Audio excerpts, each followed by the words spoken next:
Hey guys, thank you for joining me. This is Martin Perdomo, the elite strategist on Latinos in Real Estate Investing podcast. And today I got a special guest. Her name is Erika Basurto. She's a native of Mexico, correct? Right, Erika? You're a native of Correct. Mexico? Yep. She's the host of the Houston Hispanic Real Estate Investors Association and Bravo Investors.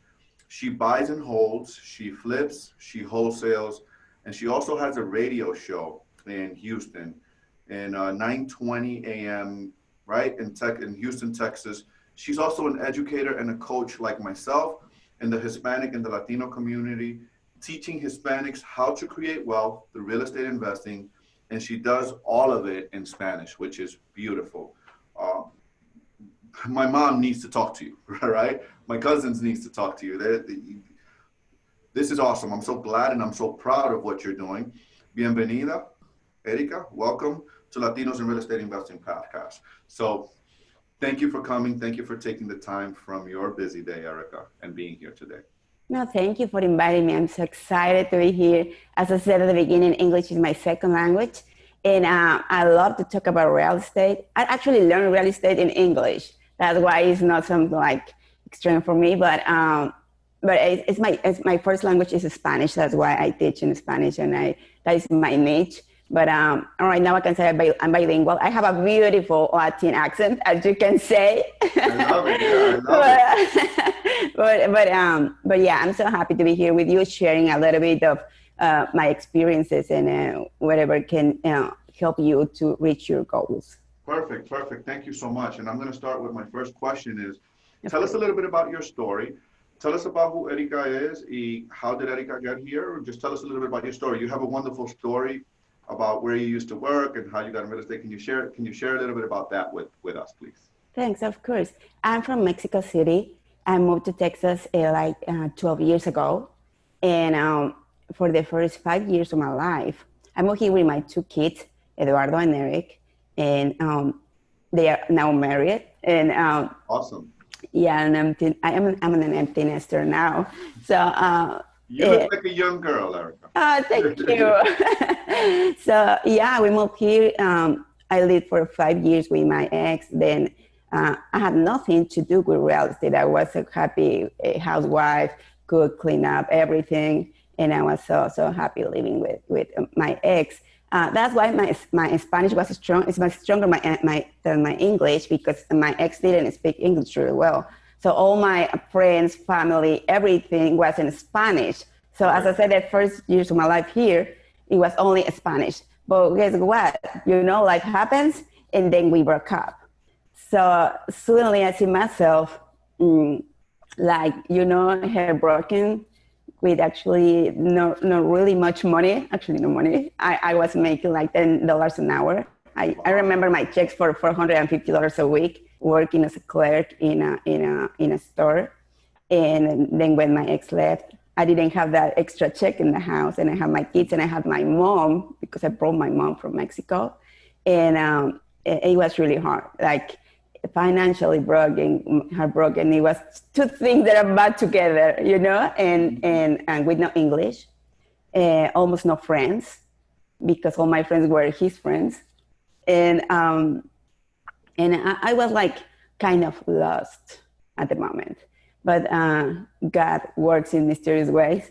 So he put some people in my life that started talking to me about this. And this guy, he was a Caucasian guy. He didn't speak Spanish. And then he asked me at the store, he said, "Hey, Erika, do you speak English?" And my English, I knew English, but kind of like, I studied English in Mexico. But the English in Mexico is not the same that English in the USA. So I was like, "Oh, yes." And he's like, "Can you help me to translate this contract to this family, Mexican family?" I'm like, "Sure." And then I started translating. I didn't even know if I was doing it right, but I was like very secure.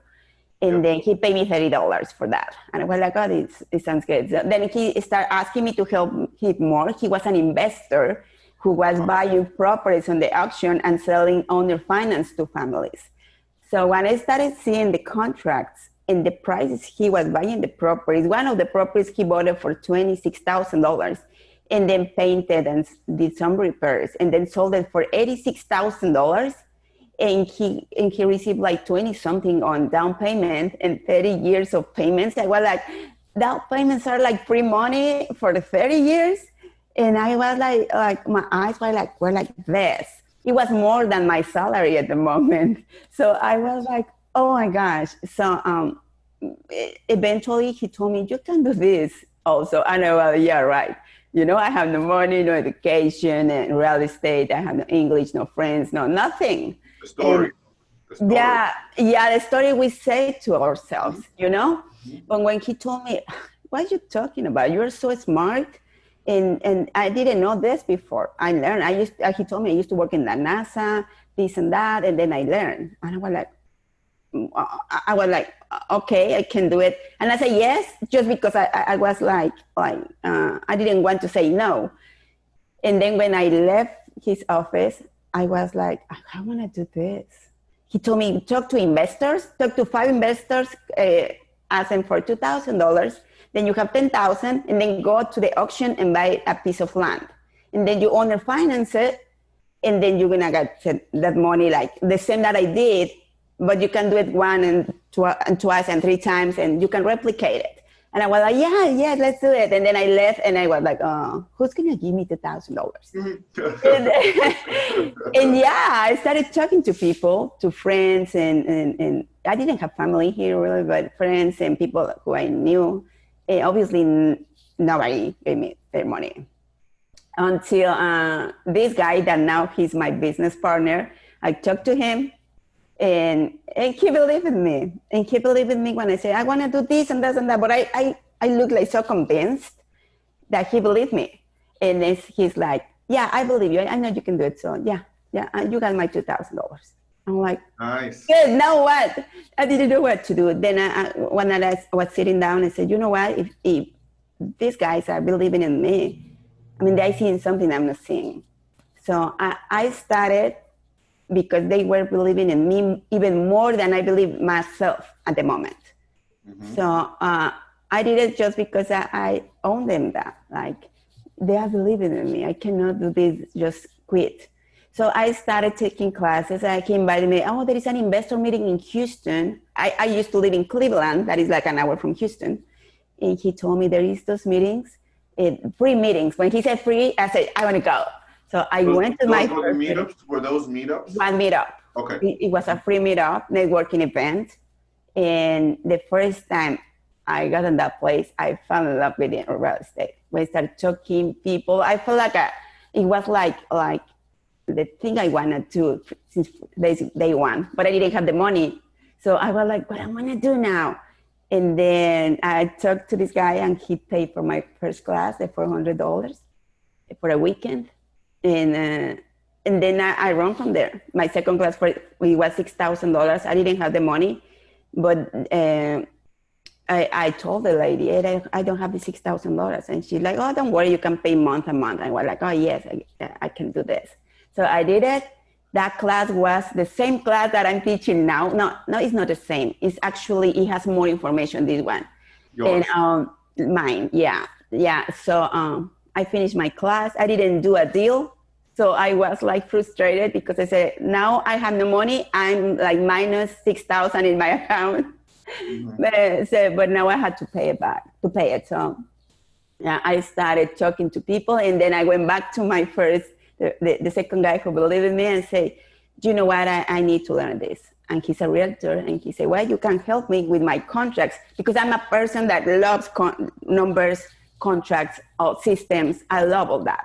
So I was like, yeah, I can help you. And he said, how much you want me to pay you? I said, no, I don't want you to pay me. And he's like, no. And I was like, no, I want to be your business partner. I don't want to be I don't want to be your employee, because if you pay me, I'm going to be your employee. I don't want that. I want to be your business partner. And he's like, okay. And I say, every time you close a deal, you're going to pay me a commission. And he's like, cool. And yeah, we started doing it. I closed a deal, then another deal. And then the first 8 deals, it was with him.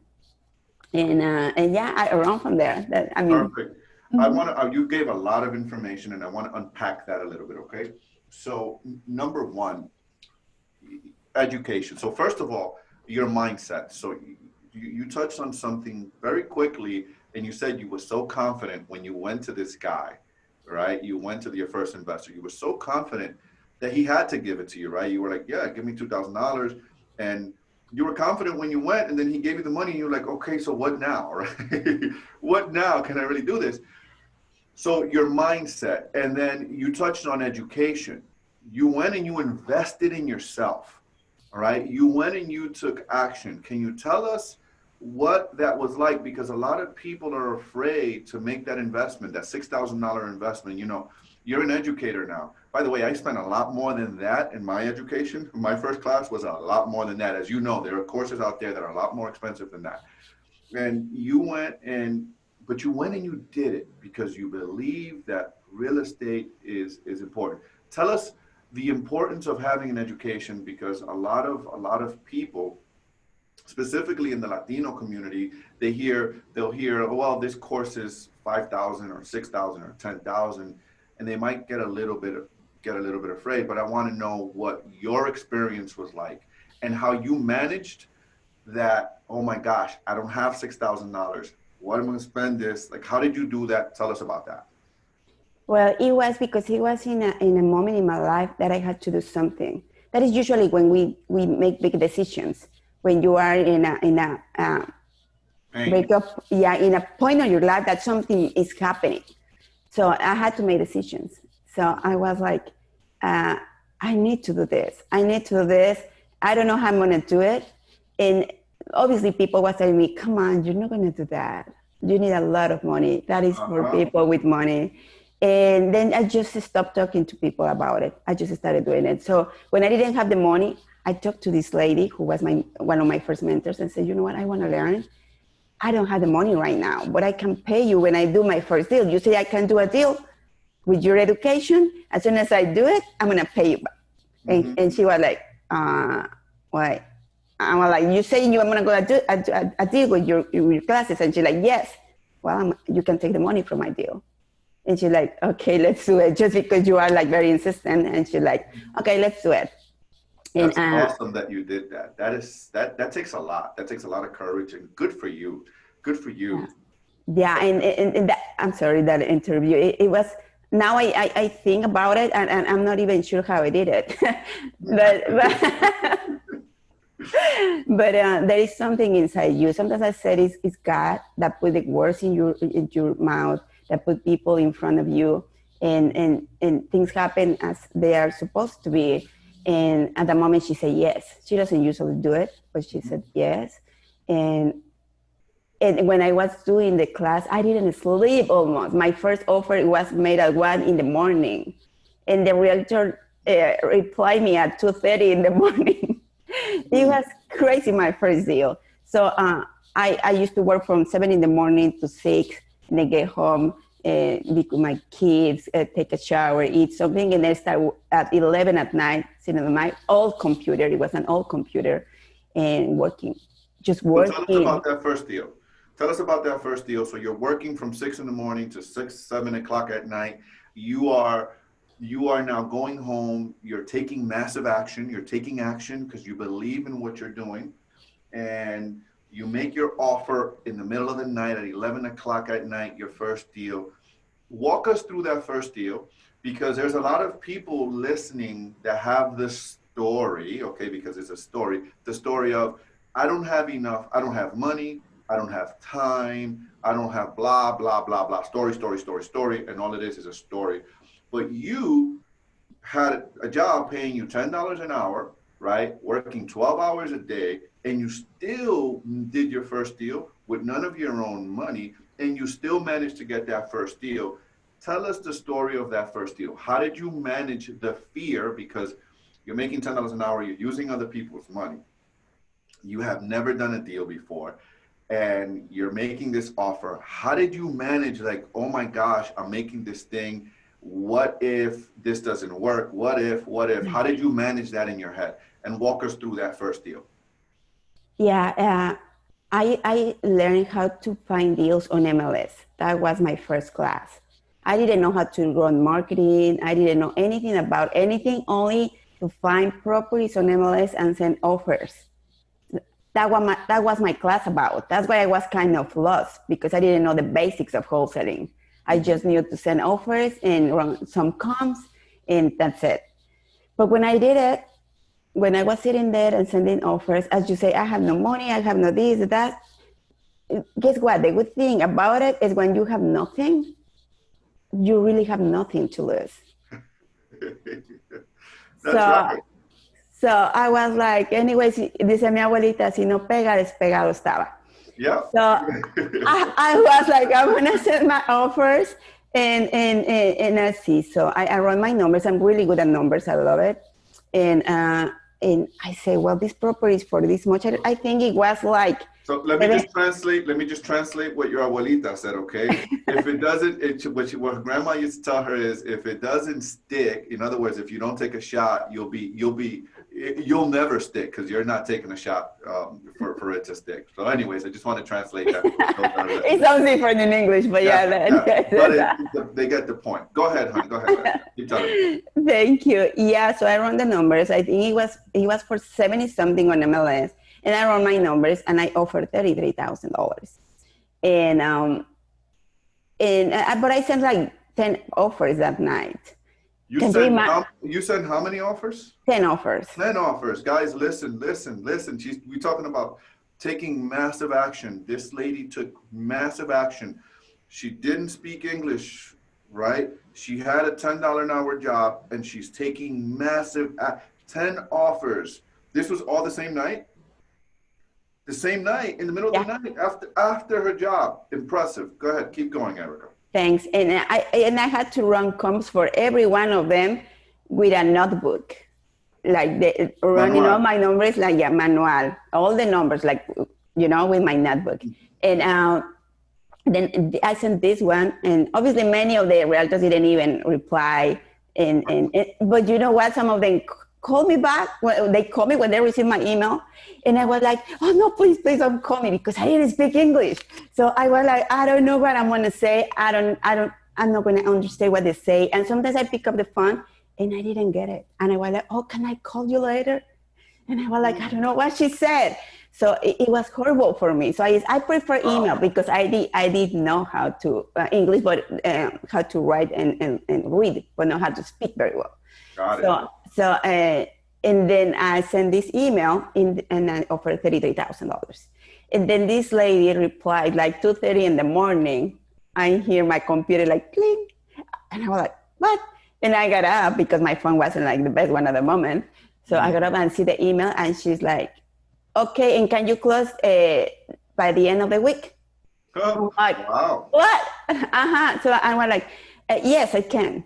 And she's like, okay, I'll send you a contract tomorrow. Send me the information, and I can send you the contract. I said, but you are accepting the $33,000? And she's like, yeah, I had another buyer, but he didn't get the financing, and we have everything ready to close, because this house is going into foreclosure on next Tuesday. I was like, oh, okay, yeah, let's do it. And then I sent an email to my business partner now, and I said, you know what, I had this property for this much and that much. And he wakes up at 6 in the morning and called me, Erika, were you working at 3 in the morning? I was like, yeah. And he's like, yeah, let's go see the house. And we went at 10 in the morning, he saw it, and he actually said, you know what, I like it, I want it, I'm gonna buy it. I'm like, yes. So he bought it, and he paid me my assignment fee. I did a wholesale. Mm-hmm. And when I saw the check, I was like, how much did you make on that first deal? Please share with the listeners. $5,000. $5,000. Guys, please. This is a lady, came from Mexico, no English, had just split up with her husband. She had 2 children, has a job making close to minimum wage, $10 an hour as a cashier, right? Where was this place? At some retail place. She was committed. You were committed. She was committed to her success in real estate. She goes home at 7, 8 o'clock at night. At 2 o'clock in the morning, at 11 o'clock at night, she puts 10 offers on 10 different properties, gets one. She got her first deal, $5,000. That is so impressive. I am so proud of you. That is amazing. So you got this check. You're looking at this $5,000. Now what? What happened to you then? Obviously, I started looking for properties. I did 8 deals like this. 8 deals. 8. I Yeah. love it. I love it. I Yeah. love it. Because I get it. I replicated the same. And I receive a lot of no's. No, you're crazy, blah, blah, blah. But one of the most difficult things for me, I was working, so I couldn't take calls. So when realtors were calling me, I was like, no, please, hang up. And one day I remember I took the call because I didn't know it was a realtor. So I took the call and said yes. And she's like, oh, yeah, you sent an offer in this and that house. And I was like, and then one of the clients of the store, because it was like a mid-market, and they sell food and groceries and all that stuff. And one of the clients was like, quiero mis tacos. I want my tacos. I was like, hold on a second. And then I have some limes on my hands. I was taking some limes, and then the limes go to floor. I'm like, oh, hold on. Yeah, 3 tacos, 3 fajita tacos, please. Okay, hold on. It was crazy. It was crazy and it was another deal. And the realtor was like, oh, is it a good moment to talk? I'm like, no, let me call you back. That's a great story. That's a great story. Yeah. So let me ask you this question. What has been your biggest struggle as an investor to get started? What was your biggest struggle, right? So you shared your story, and it's a beautiful story. But what has been your biggest struggle as an investor, maybe? What is that for you? I think I have many challenges, but one of the biggest one is being the first language, and the second is being to understand how the system works here. Mm-hmm. So it's very different than in our countries, like in my case in Mexico. Mm-hmm. And I changed my mindset about the money. I didn't understand how you can invest without money. I didn't know. I was afraid of filling out the contract. Because I said, I don't have the money. They're gonna make me to buy this property. I have not the money. And I think in the language, obviously for me, the basic one was the language, because I wasn't able to communicate. I was like, I'm so smart. I know what I want to tell you, but I don't know how. And every time I get into the networking events, like when they start talking about information and they say, hey, you have any questions? And I was like, I have like 10 questions. I don't even know how to say those questions. So, and then in the networking, if I wanted to do networking, people start talking like, blah, blah, blah, and I was like, yeah, it was like, this is something that maybe many people doesn't know how how it feels to be in that situation, because you don't fit in that place. It's like you feel you don't belong to that place. And then being a woman, being a Latina, and most of the women who you see there, they are with their husbands, or they are realtors. In my case, I was just a newbie wannabe investor who didn't even speak English. So for me, it was like, first change that thing in my mind to say, okay, I'm not this. I'm an investor. And you know what? That changed. That changed when my business partner started saying people, oh, she's my business partner. That was my next question. How did you change your identity? Because how did you change your mindset? So how did you go from, oh my gosh, I could buy real estate using other people's money? Because as an educator like yourself, and a coach and a mentor, you know that one of the biggest excuses that we hear, and I know you hear it just as much as I hear it because we're in the same space, we hear, I don't have any money. I don't have any money.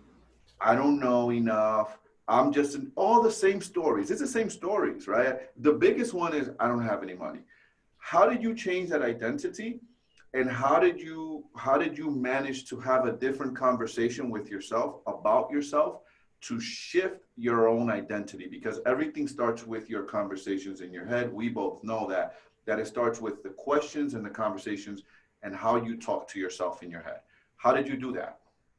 Yeah, at the beginning, I used to pray a lot. Okay. And then I think that God put these people in my life. So when this guy started telling people she's my business partner, I wasn't even his business partner yet. And I started acting as an investor, and I did a strategy and say, I don't know what to say. I don't know how to speak correctly. So what I'm going to do, I'm going to ask questions. So I learned the questions, and I used to ask in the networking events. And we say, what did you do? Oh, I just started in wholesaling. I'm looking to be an investor. And what did you do? What areas did you buy? And where did you learn? What kind of properties do you buy? So they start talking to me. So that way I didn't have to really have a conversation, but only listen to people. Mm-hmm. So that made me feel more secure to be able to have like a kind of conversation. So then when I saw that first check, and then the second check, and then the third check, I said, you know what? Well, this I can buy a property. Actually, this house where I'm right now, I bought it with a wholesale fee from one of my deals. Awesome. So I was like I can do this. I bought some acres then, and then I bought mobile homes, and then I was like, I can do this. Even if I have not the money, I can create the money from real estate. I need to learn, and all what I learned from wholesaling helped me to understand how to analyze deals for flips or for rentals. It helped me to understand the market, to understand how the properties get valuated. So that's the way I learned, like seeing the money. And then I didn't go travel with my first check, and I didn't buy a new car or something. What I did, a newer car. What I did is to buy a newer computer. That is the first thing I needed, and take more classes. And then in yourself. Of course, all the classes I could, but listen to this. I didn't take expensive classes. I took 200, 500, 800 classes. I didn't pay for more expensive classes. Why? Because I said, you know what? I was reading a book that said you either invest money or time. And I said, well, I have more time than money. Yeah. So I said, you know what? And I was trying to help everybody. What do you need? I can go to see the house for you. And I remember making a lot of questions to the mentors, the big guys on the events. Mm-hmm. And they didn't even pay attention to me because they didn't understand what I said. I was like, hey, you know what? And they were like, hey, how'd you do? And then they left. I was like, yeah. Now they are very good friends of mine, you know? But I was, how can I ask this question next time? And then I used to find them on Facebook and send my question. And it was easier because my writing was better. Mm-hmm. So they started getting to know me a little bit more. And I said, you know what?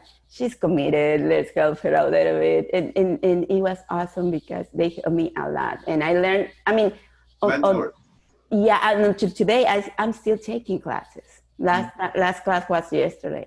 So I'm still educating myself because the market is changing all the time. So you have to update on, like, for example, in marketing strategies, how they are changing, how the marketing is working, and all that stuff that you have to know about real estate to be able to invest, like more, like reducing the risk. Yeah. Guys, I want you to listen to what she's saying. So she continues. So you're teaching and you're still continuing to learn. I flew in January, well, we're in July now, pre-COVID, I flew to Los Angeles to take a 3-day course, continue to learn, because we have to continue to learn, right? Mm-hmm. And if you're an educator and you're not educating yourself, your students are not going to, you don't invest in yourself. It shows in your behavior and what you teach. My next question for you, dear, is what is the one thing that you do that has given you the most success? What's the one thing that you've done that's giving you the most success? If you can attribute it to one thing, what is that thing? Helping others. At the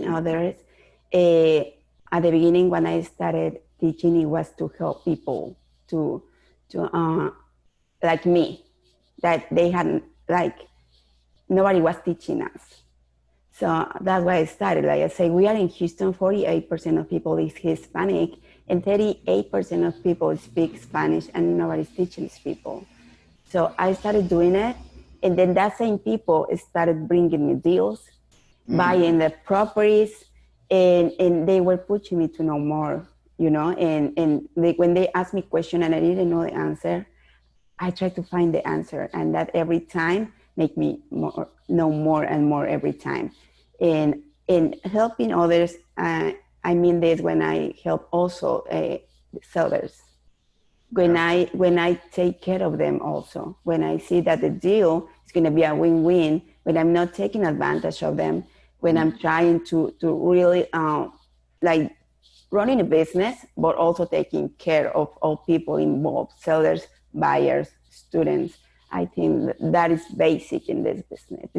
This is I always say to my students, this business is not about houses, it's not about money, it's about people. That's right. That's right. That's right. It's always about people.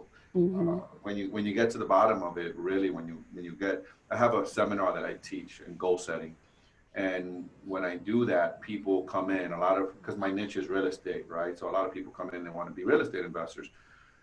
But when we go 7 layers deep as to why you want to be a real estate investor, it's never about the money and it's never about the real estate. It's always about some emotional attachment or something outside of real estate. We're very disconnected from real estate.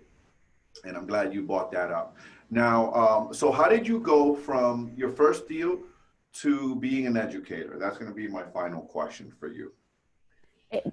Again, this is something that I didn't look for.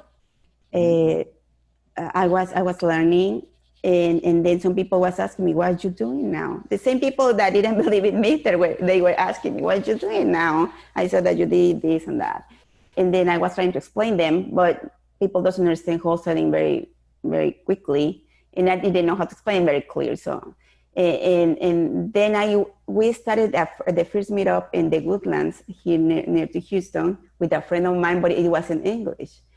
But people was coming because they know me from Facebook, so they were coming to the meetings, but they didn't speak English. I said, "Oh, I came because you invite me, but it's in English." And then we start talking and say, "When I'm going to start something in Spanish." So yeah, I have 5 people, 6 people in the meeting, and then 10, and then 15. And then when I saw, I have like a totally separate meeting in Spanish and one in English. So yeah, so we said, I don't know much. I was kind of a newbie, but I think I can teach them what I know right now.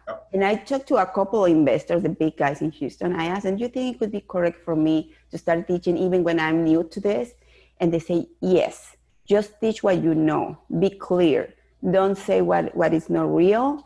And because you're going to do something that nobody else wants to do, to teach these persons that doesn't know English and they have no other options." So yes, do it. Just be clear and be honest. And that's what I did. I started teaching wholesaling, how to find properties on MLS. And then eventually, as I'm learning more, I'm teaching more. So I didn't teach how to flip houses, but because I didn't know how to flip houses. I didn't know how to buy rentals, so I didn't teach how to buy rentals. So it was how to do wholesaling, find properties on MLS, and make some money.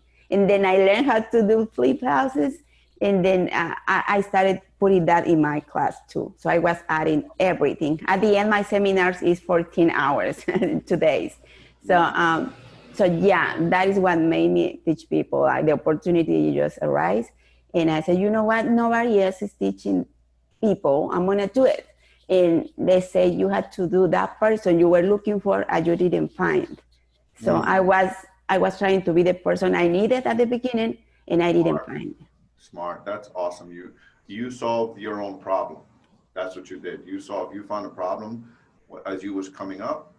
You figured, hey, there's other people like me. That's brilliant. That is genius. That is super smart. Very, very smart. How long you've been investing for now? I forgot to ask you that at the beginning. I took my classes in 2015, and I really started at the end of 2015, thanks to my business partners, Jose Luis, Sandy, and then Maria. She was supposed to be my student, but at the end I was learning from her. She's awesome. She helped me a lot to grow. But yeah, it was at the end of 2015. And I really started growing on 2016. Then I got sick for some months from stress. I got sick, but I ran again in 2017. So I can say my experience is like 3 to 4 years. Perfect. How big is your RIA now? Your real estate investors meetup? I have on my list like Wow. a thousand, like 1,200 members. In every meeting, we have between 50 and 70 people on the RIAs doing networking. That Yeah. is awesome. That is nice. That's very nice. Again, I commend you. I'm proud of the work you're doing. Thank you. We need more people like you teaching our people that speak primarily the Spanish language. That's my mother, a lot of my family, a lot of my listeners also have members, family members or friends that are more comfortable and fluent in Spanish. So I'm going to ask you, por favor, Maria. Oh my goodness, I'm shooting blank. Erika. Oye, Maria, por favor, if you could share, how can people get a hold of you? How can people, your online courses, because they're in Spanish, where can people reach you for your seminars? If they're in Houston, how can people get a hold of you, get all of this information, all this wonderful information, and all this wonderful work that you're doing? How can people reach out to you if they want to get coaching or mentoring? You do offer coaching and mentoring. Please share with us. I'm also going to put it in the show notes. So how do people get a hold of you? The first thing and the easiest way to do it is I have obviously my Google business page. So when you in Google, you type my name, Erika with the K, and Basurto with the B as in beautiful, Basurto. I love how you anchored that. and then you're gonna find my erikabasurto.com. You're gonna find Facebook, LinkedIn, Instagram, everything with my name. But just type it on Google, and Google is gonna send you to all my pages I have, interviews, my radio show. I have the YouTube channel where I have many of my radio shows recorded. And as I always say, my YouTube channel is with the information about radio shows. I'm not a YouTuber. I'm not an influencer. I'm an investor sharing information. So if you want to find that, you're going to find that I'm not just out there doing like videos every Tuesday, Wednesday at 12. No, I'm really an investor growing because I just started my portfolio last year. How many doors do you have now? How many what? Doors. How many doors do you have now? I have some with my business partner. We have 14. Some of them all of them are with partners, but I also buy mobile home and land. Perfect, and that's your niche. So where do you buy? So if there's anyone listening that has a deal or there's an opportunity for you, what does an opportunity look like for you? A real estate opportunity. We buy from Galveston to Livingston, who knows the area here, and Houston. Okay. Yeah, and almost anything under 300,000. Okay, so from Galveston to Livingston in Texas, if you find anything, what are you looking for? Single families, what, land? Multi-single, but now we are starting to buy multifamily because because of my language, I'm also working with investors from other countries like Mexico, Colombia, Peru. We help them to buy properties here, and we also help them to get their investor visas so they can move to USA. So we moved also investors from other countries so they can invest here. That's awesome. You and I will have to connect on that because I have some people I'd like to connect you with. Oh yeah, we do that. So that's awesome. So they can find you, Google Erika Basurto. You have a YouTube channel. You're on Instagram. You are on Facebook. You are everywhere if they need to find you. When is your next event? When is your next seminar? And when is your real estate investors meetup? So your next seminar, and what days do you have your meetup? So if anyone's in Houston and they want to attend to one of your meetups, how do they get to you? Where? I have now online the new normal way to do it. Yeah, the new normal. I used to do it once every 2 months, and I have classes every month. I just yesterday had my wholesaling webinar. It was 3 days. And now next week, I'm going to have a class about how to fill out contracts, the trade contract, the assignment of contract, and the rental contract. And also I'm going to have a class about comps, how to run comps, investor comps. So this is going to be next week. You can find all my classes and meetups and everything. I have a website just for that is called aprendaeinvierta.com. And every time I have a class, you're going to find it there. So the next one is going to be about just contracts, 45 minutes, and just comps, 45 minutes, everything in Spanish, webinar, live. And And it's only $9. $9. That's nothing. That's nothing to invest in your education. So aprenda.invierta.com. I will be putting that, guys, in the show notes for you, so that if you guys listen to this in the future, whenever you listen to it, you can just go to Erika's website, see all of her events, and go learn from her. Remember, she teaches everything in Spanish. So maybe your mother, your brother, you have a cousin that wants to learn to invest and they don't speak English well and they are more comfortable in Spanish, you have to go to Erika. Erika, thank you so much for what you do. You make me proud. I am so proud that you are helping Latinos, and especially those that don't speak the English language. Thank you again for what you do. It was a pleasure having you. I'd love to have you on again in the future. And thanks again, my dear. Thank you very much for having me and for letting me to share some information and reach more people. So maybe one person is going to get inspired and really take action. Thank you very much. Perfect, hon. Espérate un segundito.